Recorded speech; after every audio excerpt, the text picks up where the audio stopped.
एक भाई बीमार या कमजोर पड़ जाए तो दूसरा भाई बिना उसकी प्रॉपर्टी या जमीन खरीदे उसकी मदद नहीं कर सकता। जिस रब ने एक भाई को दूसरे भाई का सहारा बनाकर भेजा है वही एक दूसरे की शक्ल ना देखने की कस्में खा लेते हैं। और मैंने तो ऐसा भी देखा है कि एक भाई मर गया फिर भी दूसरा भाई उसका चेहरा देखने नहीं आया। एक भाई दूसरे भाई के लिए क्या होता है हमें एक करबला वाले बता कर गए हैं। जंग की पहली रात, अगले दिन जंग थी और उससे पहली रात जो थी ना, सबको बैठाया हजरत इमाम हुसैन अलैहिस्सलाम ने और सबको बैठाकर कहा कि जिसको जाना हो वो जा सकता है।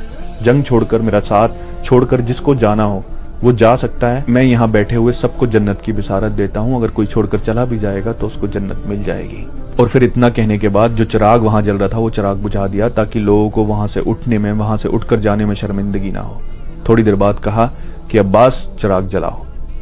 फिर चिराग जलाया तो कोई उठकर नहीं गया। फिर से ये बात दोहराई कि जिसको जाना हो जा सकता है, जन्नत मिलेगी उसको, मैं गवाह हूं इस बात का।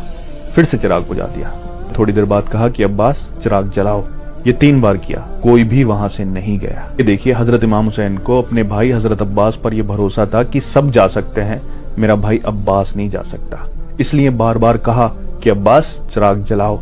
हजरत अब्बास जब शहीद हुए ना करबला के मैदान में, दोनों बाजू कटे हुए थे, पूरा शरीर छल्ली हुआ था तीरों से, दुश्मनों ने इतना छल्ली कर दिया था। वो जब जमीन पर गिरे तो अपनी भतीजी के लिए मोहब्बत, किसके लिए पानी लेने गए थे? अपनी भाई की बेटी के लिए।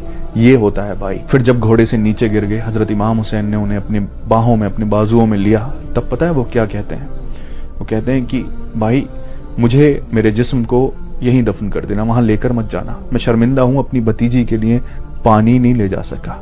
ये था भाई दूसरी भाई की औलाद के लिए। और जब वो शहीद हो गए, हजरत इमाम हुसैन ने अपने मुबारक चेहरे को आसमान की तरफ उठाकर कहा कि यार अब मेरी कमर टूट गई, यानी मेरा भाई चला गया। ये बताया कि एक भाई अगर भाई का साथ छोड़कर चला जाए तो उसकी कमर टूट जाती है। ये सहारा भाई का होता है और जो सहारा भाई दे सकता है दुनिया में कोई और दे ही नहीं सकता। लेकिन अफसोस, इस दुनिया ने, इस पावर की हवस ने, इस दौलत ने भाई को भाई का ही दुश्मन बना दिया है। मेरी दुआ है रब से कि काश लोग इस रिश्ते की अहमियत को समझें, क्योंकि भाई दौलत, शोहरत, मालियत सबसे बड़ा होता है।